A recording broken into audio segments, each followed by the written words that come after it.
अस्सलाम वालेकुम। अस्मा कामिल मेरा नाम है। कुछ लोग मुझे पहले ही जानते होंगे, कुछ को डॉक्टर बाबा ने मिलाया तो चलिए उनसे भी मुलाकात हो गई। मेरे 2 बच्चे हैं, मैं मैरिड हूँ। और डॉक्टर बाबा के साथ जो मेरा हुआ था वो मेरी बेटी से स्टार्ट हुआ था। बच्ची की तबीयत ख़राब हो गई थी। हस्बैंड वाइफ के हमारे टर्म्स अच्छे नहीं थे। फिर हमारा डॉक्टर बाबा के साथ हुआ था। तो मैं पिछले 1 दफ़ा इंटरव्यू 2 दफ़ा हुए, मैंने उन्हें बता चुकी हूँ, मैं उसको रिपीट नहीं करना चाह रही। यहाँ पे मैं एक और एक्सपीरियंस शेयर करना चाह रही थी। मैं बहुत छोटी थी जब मुझे पहली दफ़ा मेरे साथ हुआ था। Maybe I was in 4th class. और एकदम से ऐसे हुआ कि एक वाइट कलर की लाइट है, वो आसमान से ऐसे नीचे मेरी तरफ आई। और मेरे लिए वो बड़ा शॉकिंग था। मैं बहुत छोटी थी, समझ नहीं थी। इतना डर गई कि मैंने, छोटे बच्चों को कारी साहब एक ही चीज़ पढ़ाते, जब डरो ना तो आयतुल कुर्सी पढ़ लिया करो और चारों कुल पढ़ लिया करो। तो मैंने डर और खौफ में, पसीना आया हुआ है मुझे, और मैं बस वो जल्दी जल्दी आयतुल कुर्सी पढ़ रही हूँ और मुझे लग रहा है कोई जिन है। मैंने ये समझा, बहुत छोटी थी। और उस खौफ में मैंने अपनी अम्मी को भी नहीं बताया कि मेरे साथ ये इशू हुआ है। मैं भूल भी गई। बहुत टाइम के बाद जब मुझे डॉक्टर बाबा के साथ मिला, फिर मुझे एक एक स्टेप बाय स्टेप वो सारी चीज़ें फिर याद आई। फिर कुछ और हुआ ज़िंदगी में, इसी तरह का एक और मामला हुआ। और बढ़ते गए स्टेप बाय स्टेप ये सारे प्रॉब्लम्स। कभी क्या हो रहा है, कभी लाइट है, कभी क्या है, कभी क्या है, कभी क्या है। तो अम्मी अब्बू थोड़ा सा परेशान होना शुरू हो गए थे, इसलिए कि मैं बहुत खामोश रहना शुरू हो गई थी, सबसे अलग अलग, चुप चुप, और किसी से बात नहीं करती थी ज़्यादा। तो स्कूल में भी था, प्रिंसिपल ने स्पेशली बुलाया पेरेंट्स को कि ये एकदम से इतना टॉकेटिव गर्ल, इसको क्या हो गया है, घर में कोई आप लोगों के पर्सनल कोई इशू चल रहे हैं। उन्होंने यही सोचा कि शायद पेरेंट्स की आपस में कोई प्रॉब्लम चल रही है, शायद इस वजह से बच्ची खामोश हो गई हुई है। मैं स्कॉलरशिप वाली बंदी थी। एकदम से सर, फिर वो पेरेंट्स के लिए तो अलर्टिंग था ये वाला कि ऐसा क्या इसके साथ हो रहा है, कि स्कूल वालों ने इसको नोटिस किया है। मतलब इसकी ये किसी कोई फ्रेंड नहीं इसका है, अब ये अकेली बैठी रहती है, चुप करके बैठी रहती है। मुझे खुद नहीं पता था मेरे साथ हो क्या रहा है। तो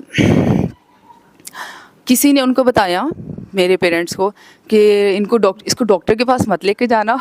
वो इसको पागल खाने भेज देंगे, जिस तरह की इसकी सिचुएशन है और जो जो इसके साथ हो रहा है। वो और ज़्यादा डर गए कि उन्होंने कहा कि यार, मतलब ऑब्वियसली हर पेरेंट्स को होता है कि कुछ और ना मसला हो जाए। फिर उन्हें किसी ने बताया कि फ़लाँ जगह पे एक बुज़ुर्ग है और आप इन्हें वहाँ ले जाएं। मैं वहाँ चली गई। तब मेरा रिज़ल्ट मैट्रिक का आना था, मैंने उसमें भी टॉप किया था, मुझे स्कॉलरशिप उसका भी मिला हुआ था।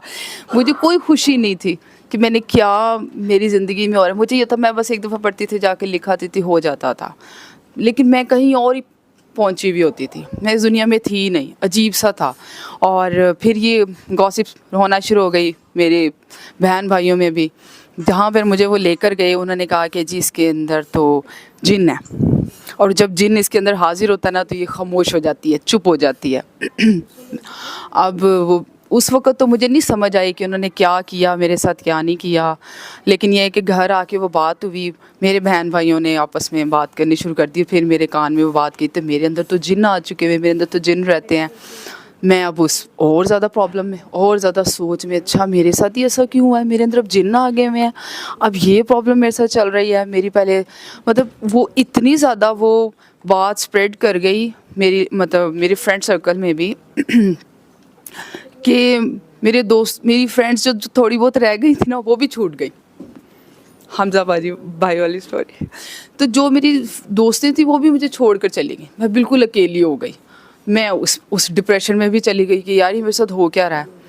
फिर वही जो थे मौलाना साहब, उनको पता नहीं क्या समझ आई क्या नहीं आई। उन्होंने कहा कि जी हम इसके अंदर से जिन निकालते हैं, और एक निकालते हैं 10 आ जाते हैं, 10 निकालते हैं 20 आ जाते हैं। तो उन्होंने फिर कहा कि जी इसके अंदर तो कबीला बसता है जिन्नों का, मेरे अंदर। उनसे ट्रीटमेंट तो हो नहीं रही थी, और उन्होंने कह दिया कि जी जिन बसते हैं इसके अंदर ढेरों से।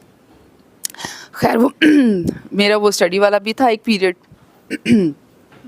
रातों की मेरी नींद ख़त्म हो गई हुई थी, मैं रात को नहीं सो पाती थी, सोचती थी, डरती थी, कुछ ना कुछ और हो जाता था नया। और फिर मुझे यही माइंड में आ गया था कि मेरे अंदर जिन्न है, इसलिए सब हो रहा है मेरे साथ। कोई दोस्त नहीं है, बहन भाई मुझसे, मेरा जो छोटा भाई मुझसे डरना शुरू हो गया था, वो मेरे रूम में नहीं आता था। वो कहता था मुझे तुमसे डर लगता है, तुम्हारे अंदर जिन्न है। तो वो मेरे लिए और ज़्यादा डिस्टर्बिंग था। वो इतना पैनिक टाइम था मेरे लिए, मैं शायद अभी आप लोगों को बता सकूँ ना, आप लोग उस चीज़ को शायद नहीं फील कर सके जिस दर्द और तकलीफ़ से मैं उस वक़्त गुजरी थी। मतलब मेरी कोई दोस्त ही नहीं थी मेरी बेस्ट फ्रेंड मुझे छोड़ के चली गई, बेस्ट फ्रेंड। और अम्मी अबू भी बस, उनको समझ ही नहीं आती थी कि हम इससे क्या बात करें, किस तरह, क्योंकि वो इस चीज़ पे आ गए हुए थे कि इसके साथ तो यही मसले चल रहे हैं। फिर वही जो थे मौलाना साहब, वो अफ़गानिस्तान में उनके कोई बुज़ुर्ग थे, उन्होंने कहा कि ये वहाँ तो हम इसको नहीं लेके जा सकते। वो मेरे बाल काट के उनके पास ले गए कि मुझे समझ नहीं आ रही, मैं इसको हैंडल नहीं कर पा रहा हूँ, तो मैं उनके पास जाता हूँ, वो इसको देखेंगे तो समझ आ जाएगी। वो वहाँ लेकर गए मेरे बाल, और फिर उन्होंने पता नहीं इनकी आपस में क्या बात हुई। मुझे इतना याद है क्योंकि मैं बहुत छोटी थी तब, कुछ चीज़ें याद हैं, कुछ भूल गई हुई हूँ। तो फिर उन्होंने ऐसे करना शुरू कर दिया, उन्होंने मेरी अम्मा को कॉल की, उसने कहा अगर आप इसका इलाज चाहती हैं ना कि ये ठीक हो जाए तो आप इसे मेरे घर भेजा करें। और वो इस तरह की गलत उनकी कोई अटेंशन नहीं थी, तो अच्छे थे वो लोग। अब उसने क्या कर दिया, उसको डिफरेंट लोगों, वो मौलाना टाइप था, इसी तरह से लोग अपने मसले मसाइल के लिए आते होते थे, तो उन्होंने उसको कॉल करनी, वो मुझे पास बैठा लेता, तो मुझे कहता होता था बेटा ये ज़रा चेक करो कि इसके साथ ये मसला, ये इसको क्या करना चाहिए। मैं आंखें बंद करती थी, मुझे जो नज़र आता था मैं इसको बता देती थी उस बंदे को। उसने मुझे एक समझ ले कि in a business way he started use me ना, मतलब कि ठीक है मेरा अच्छा प्रोफेशन चल रहा है ना। वो 1 महीने वो मेरे साथ यही सब करता रहा। और फिर अब मेरे अब्बू परेशान होते थे कि हम बच्ची को वहाँ भेज देते हैं, हमें वहाँ आने भी नहीं देता है। ठीक है, उसकी मदर भी पास बैठी होती हैं, उसकी वाइफ भी पास बैठी होती हैं, लेकिन हमें भी तो पता हो ना कि वो कर क्या रहा है। फिर मैं तो बोलती नहीं थी, मैं चुप रहती थी। मैं अगर बोलती थी तो उन मौलाना साहब से बोलती थी, और वो भी उनके क्वेश्चन के आंसर उनको मैं दे रही होती थी। वो मुझसे सिर्फ यही पूछते थे कि फ़लाँ बंदा है, इसका ये मसला ज़रा बताओ क्या करना चाहिए, और मेरी आंखें बंद करा देता था और मैं उसको बताती थी, और वो दूसरे बंदे को फ़ोन पे ऐसे ही बता रहे थे ऐसे ऐसे कर लें आप लोग, आपका यही है। तो 2-2.5 साल मेरे ऐसे गुजरे। उसके बाद फिर ऐसा होना शुरू हो गया, फिर अम्मी जो है वो बोल पड़ी। फिर उन्होंने इस तरह, वो भी बोली तब, शायद वो खामोशी से मुझे भेजती रहती कि मेरा ट्रीटमेंट चल रहा है। तो इस तरह से होना शुरू हो गया कि वो बंदा अपनी वाइफ के साथ आया, और उसका बेटा हमदर्द यूनिवर्सिटी में था, डॉक्टर उस वक्त ट्रेनिंग अपनी ले रहा था। वो उसका रिश्ता लेकर आ गई हम लोग मेरे लिए ना, कि हमें अपनी बेटी का आप रिश्ता दे दें। तो वो मुझे समझ नहीं आई। थोड़ा मेरे हस्बैंड ने मुझे जब इनसे एक दफ़ा बात की, उन्होंने कहा कि वो तुम्हें पक्का कर रहे थे अपने घर पे ही, दुकानदारी घर में ही आ जाए। तो हमें तो वो मेरी अम्मी को थोड़ा सा इसमें अलार्मिंग जो वाइब्स है ना वो उनको हुई। इन्होंने कहा कि नहीं ये नहीं हो सकता, इम्पॉसिबल, मेरी बेटी बहुत छोटी है, मैंने नहीं करना। और अम्मी डिस्टर्ब भी रहती थी कि मैं इसमें कोई इम्प्रूवमेंट नहीं देख पा रही हूँ, कि मेरी बच्ची 2-2.5 साल से मतलब उनसे अटैच हुई हुई है, कुछ कोई इम्प्रूवमेंट नहीं है इसके अंदर। ये अभी भी वही खामोश है, अभी भी ये बोलती नहीं है, अभी भी कुछ शेयर नहीं करती है, ये खामोश रहती है, सारी सारी रात ये फिरती रहती है, आसमान देखती रहती है पागलों की तरह। अब बहुत रोती होती थी अम्मी। और अम्मी को फिर एक ही था, वो पढ़ती रहती थी, फूके मारती रहती थी, पढ़ती रहती फूके मारती थी, मुझे और कुछ ना कुछ होता था। फिर एक दफ़ा इस तरह से हुआ कि फिर एक नेक्स्ट स्टेप ऐसा हुआ कि मैं रात को, अगर उन्होंने मुझे कहा कि तुम सोने की कोशिश करो, मेरी अम्मी ने मेरे सामने काफ़ी मुझे समझाया। मैंने कहा अच्छा। मैं सोती थी तो जैसे ज़लज़ला आता है ना, ऐसा होना शुरू होता है, मुझे कोई लिटरली ऐसा होता। और ये सब कुछ मेरे साथ शादी तक चलता रहा, डॉक्टर बाबा से मिलने तक। मैं अपने हस्बैंड को एकदम उठा देती थी, देखो ये पंखा भी हिल रहा है, ये सब चीज़ें हिल रही है। कि मुझे कहती थी तस्मा कुछ भी नहीं है, तुम्हें क्या हो गया है। मुझे सब हिलता हुआ रात को नज़र आता था। एक स्पेसिफिक टाइम था जिसमें ये सब होता था मेरे साथ। फिर मेरा एक और ऐसी हुई बात, वो मुझे डॉक्टर बाबा ने मना किया बताना नहीं किसी को, वरना मैं आप लोगों से शेयर करती। फिर उन्होंने मुझे समझाया कि कुछ लोग ऐसे होते हैं जो अल्लाह की तरफ से उनको थोड़ा कनेक्शन उनका हुआ होता है पहले से ही, तो अल्लाह में उनको अपनी तरफ बुला रहा होता है। तो वो जो कुछ पेरेंट्स जिनको बेचारों को समझ नहीं होती, वो बाबों की तरफ ले जाते हैं या डॉक्टर्स की तरफ ले जाते हैं। डॉक्टर्स की तरफ जाएंगे तो वो सारी ज़िंदगी वो मेडिसिन पे लग जाते हैं, नहीं सोते तो उनको स्लीपिंग पिल्स देना शुरू हो जाते हैं, और अगर वो दूसरी तरफ हों तो पढ़ाइयाँ और ये वो बच्चे और डिस्टर्ब हो जाते हैं। फिर मुझे इनसे समझ आई, वरना मुझे ऐसा लगता था कि मैंने अपनी फैमिली, मतलब मेरी मैरिज लाइफ वो तो डिस्टर्ब कर ही रही थी, मैंने अपनी उसमें अपने बच्चे भी खो देने थे और ख़ुद भी मैंने किसी पागल खाने में जाके बैठी होना था। तो डॉक्टर बाबा ने मुझे सवाल लिया सारी चीज़ों से, मुझे अक्ल शऊर समझ सब समझाया डिटेल में कि ऐसा कुछ नहीं है, ना तुम साइको हो, ना तुम्हारे अंदर कोई जिन्न है, ऐसा कुछ भी नहीं है। फिर उन सारी चीज़ों, तो मैं इसलिए अपना ये एक्सपीरियंस शेयर कर रही हूँ सबके साथ कि मोस्टली होता है फैमिलीज़ में बच्चे इसी तरह की कुछ कंडीशंस में होते हैं। कुछ बच्चे बहुत छोटे से कह देते हैं हमें वो नज़र आया, हमें वो नज़र आया। तो कोई हमें कोई अल्लाह वाला, हकीकी अल्लाह वाला बंदा, समझ बूझ वाला, शाऊर वाला मिल जाए तो हमारे लिए खुशकिस्मती है। अल्हम्दुलिल्लाह अल्हम्दुलिल्लाह टाइमली मुझे डॉक्टर बाबा मिल गए और मैं इन सारी चीज़ों से बाहर आ गई वरना शायद मैं पता नहीं कहाँ अटकी होना था और फंसी होना था। ये है बस। और अब चल रही है अल्हम्दुलिल्लाह अब मैं सो भी जाती हूँ रात को, और अब जलजला कम आता है और अब किसी बाबे शब्बे के चक्कर में मैं ना कभी किसी को पढ़ने दूँ। कोई जिनविन नहीं होते होंगे, वो अलग होते। मैं जब पहली दफ़ा इन्होंने मुझे वीडियो दिखाई थी ना डॉक्टर बाबा की, तो मैंने देखा वो बच्चियाँ बैठी हुई थी उनकी सराउंडिंग में। तब मुझे समझ नहीं थी ना, वो स्टूपिड थी।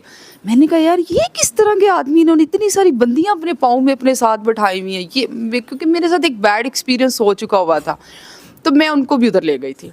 पहली दफ़ा जब ये मुझे घसीट कर लेकर गए थे ना, तो मैंने कहा मैंने तो जाना ही नहीं है ना ऊपर। वो कोई होंगे, कोई वो ज्वेलरी पहनी हो, क्या उन्होंने वो तस्वीर पहनी होगी, लंबे लंबे बाल होंगे, वो इस तरह का कोई जिस तरह का हुलिया होता है। मैंने वो समझा, मैं लड़ लुड़ के इनके साथ आ गई थी वापस।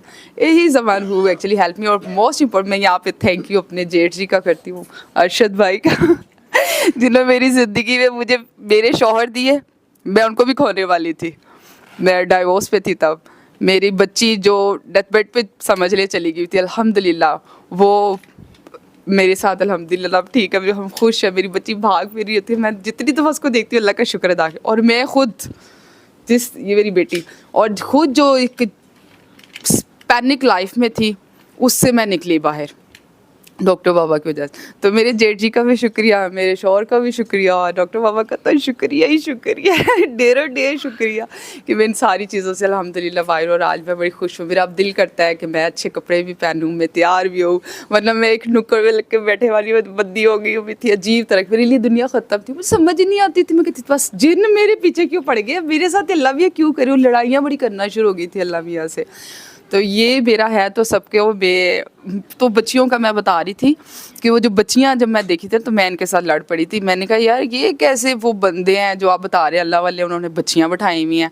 थोड़ी सी मैं वो भी थी ना रिलीजियस काइंड ऑफ भी, कि नहीं बंदियां अलग और बंदे अलग होने चाहिए, ये गलत है कि वो उनको हाथ नहीं अब मैं उन सारी चीज़ों से जब उन्होंने मुझे समझाया, अब मुझे समझ आई है कि वो बच्चियाँ क्यों बैठी थी। क्योंकि उनके अंदर वो जो उस वक्त एनर्जीज निकल रही होती है ना पॉजिटिव वाली, और वो कंडीशन भी समटाइम किसी की हो जाती है। अगर डॉक्टर बाबा के वो पास ना बैठे तो इसमें से यहाँ पे तो पता नहीं क्या हो जाए। तो वो मेरे ख्याल में बहुत इंपॉर्टेंट है। अगर किसी और की भी ऐसी कंडीशन हो रही है, चुप करके उधर जाके बैठो। वो पकड़ के रखते हैं, सबको कंट्रोल करके रख रहे होते हैं। तो वो बच्चियाँ वो हैं, तो वो भी मेरा कॉन्सेप्ट क्लियर हो गया, ये सब कुछ जो भी हुआ। तो अगर किसी और की भी कभी कोई सोच आ रही हो कि बच्चियाँ क्यों बैठी हुई होती है, तो बच्चियाँ बेचारियाँ इस कंडीशन में होती है इसलिए वो बैठी हुई होती है। बस यही है, बहुत कुछ है मेरे लिए तो, लेकिन आप लोगों के लिए यही है। Thank you. आपको आज शुक्रिया सुन के वाइफ के मुंह से कैसा लगा? आप भी अपने करती रहती है। अच्छा, जब दिल करे करती रहती है। ठीक है। वो कभी हाँ, रिकॉर्ड रिकॉर्ड पे आ गया। जब से मर्दों को डॉक्टर साहब से तरबियत मिली है, तब से औरतें भी थैंक यू करना शुरू हो गई। ये तो आपने भी ठीक है। मेरी खुद की फ्रेंड सर्कल में ऐसी बहुत सी बंदियां जो कंप्लेन करती थी अपने हस्बैंड के बारे में, हर वक्त करती रहती थी। अब मुझे समझ आ गई भी ना, तो मेरा दिल करता है यार तुम लोग छोड़ो, ऐसे नहीं है।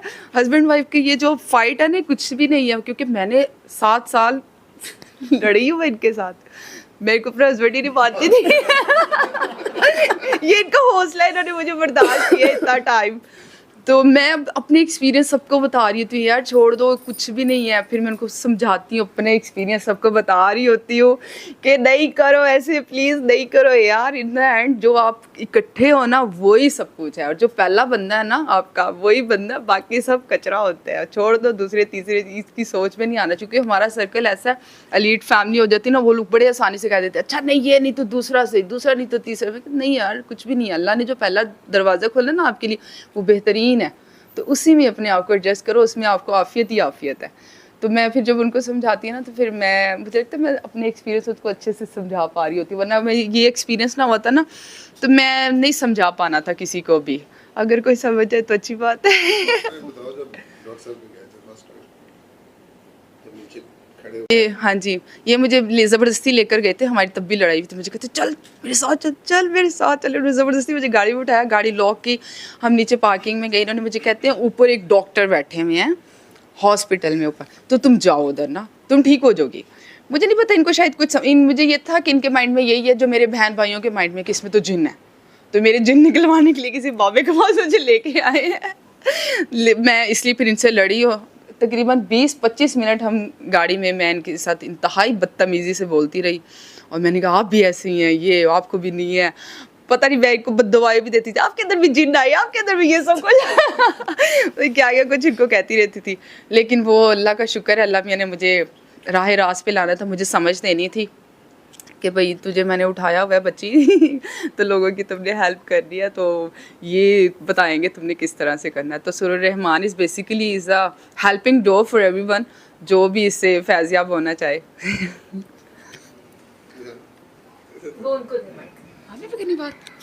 फर्स्ट टाइम जब हम लोग मतलब डॉक्टर साहब के पास आए, क्या हो जाता और सॉरी, तो वो अपना अरशद साहब जो है हमारे भाई साहब, ये इंग्लैंड में देखते होते थे डॉक्टर साहब की वीडियोस, तो हम लोग भी काफ़ी बंदों को मिलते जुलते रहे दाएं बाएं इधर उधर। तो मैंने कहा यार बस ये इट्स ऑल सारे एक जैसे ही होते हैं, तो कुछ भी नहीं है।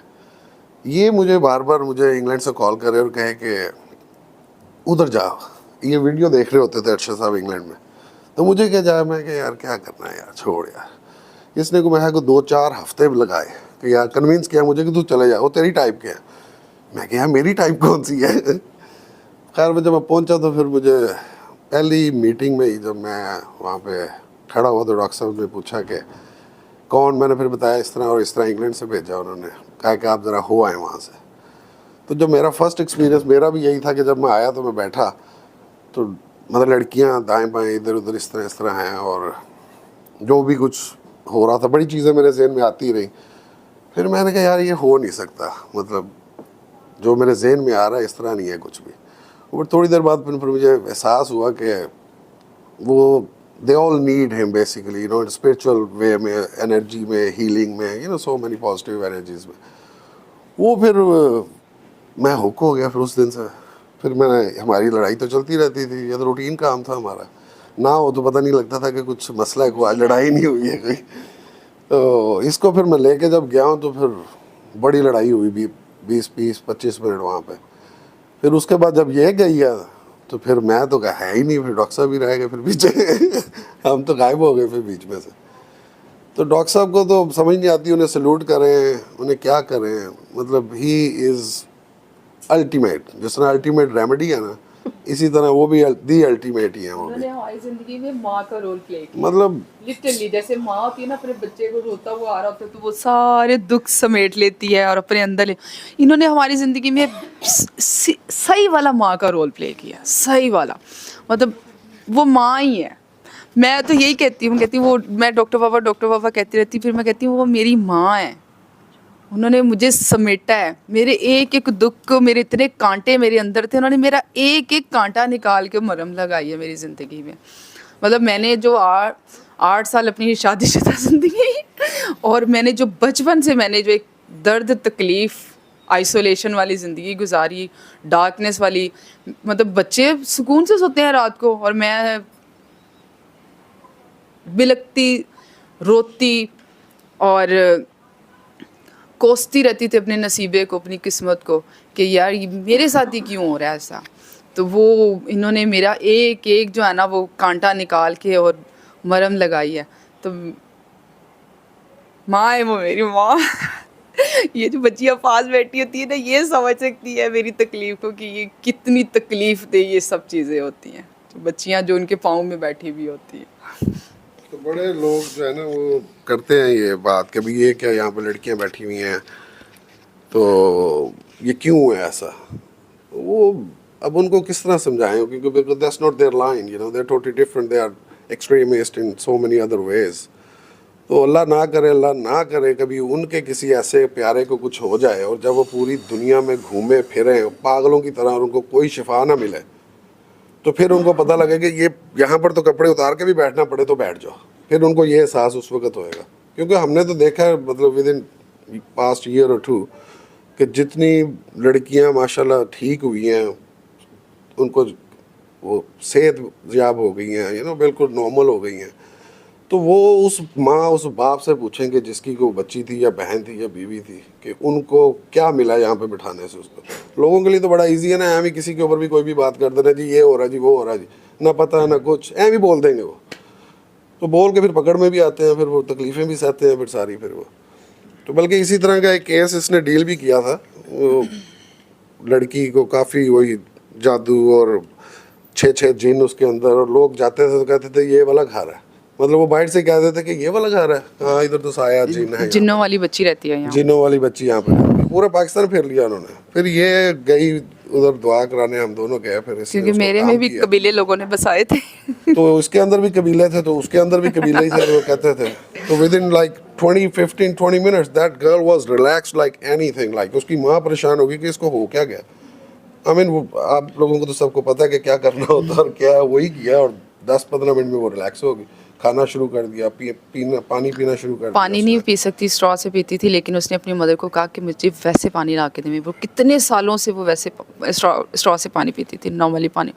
फ़ौरन इसने कहा, उसने गिलास उस तरह नॉर्मल पानी पिया उसने, माशाल्लाह। अभी वो सऊदीया में था, मेरा था मैं उनको बुलाऊं, लेकिन उनका नहीं हो सका यहाँ पर आना, वो भी आप फिर प्लस हो जाना था सारों के लिए। तो हमारी तो सारी फैमिली, भाई भी हमारे इंग्लैंड में 3 भाई, 4 उधर हैं, 2 इधर हैं, हम 6 भाई हैं हम। तो सब के सब भी जो है ना वो हुक हो गए हैं। इवन बेगमात भी, कैन यू बिलीव इट, वो गोरी है, बल्कि हमारी एक जो भाभी है, और बल्कि 2 भाभियाँ हमारी गोरी हैं, तो one of them is completely into it as well, and बाकी भाई भी और कज़न्स भी हमारे जितने हैं वो भी इस पे आ गए हैं। मतलब अभी शायद आएंगे भी, इधर भी काफ़ी आएंगे, कुछ आना चाह रहे थे वो भी नहीं आए। तो इस ये ड्रग है वो, मतलब जो देते हैं ये ड्रग नहीं है, मुझे लगता है कि ये वो रियल स्विच है जो अल्लाह ने दिया हुआ है, हाँ, जिसमें हम लगते हैं जाके और लाइटें ऑन, सब नज़र आना शुरू होते, तब उससे पहले हर तरफ डार्कनेस है, पॉजिटिव एनर्जी है, इंटेलिजेंट फ्रेंड। तो ऑब्वियसली फिर हमें सब नज़र आता है। डॉक्टर बाबा वो स्विच है, और वो पता भी नहीं लगने देते हैं और वो फील भी नहीं होने देते हैं, और ऐसा कुछ कर जाते हैं कि उसके बाद पता लगता है कि उन्होंने क्या किया। But when you ask him, tell him, he say what, you know, like creditless है, मुझे तो पता ही कुछ नहीं। तो जो प्योर अल्लाह के जो वली हैं बेसिकली, जो के वो कहते हैं ना, वो हमारा एक दोस्त था कर्नल कमर, ख्वाजा कमर, तो वो आका अलैहिस्सलाम के पास गया, उधर दरबार में हाज़िरी दी। तो क्योंकि because he was a colonel, वो जाके उसने ना जिस तरह आर्मी वाले सलूट मारते हैं, उसने वहाँ उसी जाके आर्मी वे में सलूट मारा। मुझे बड़ा हुआ, मैं कही यार क्या इसने कमाल फीलिंग के साथ वो किया होगा कि मैं अपने कमांडर इन चीफ को सलूट कर रहा हूँ।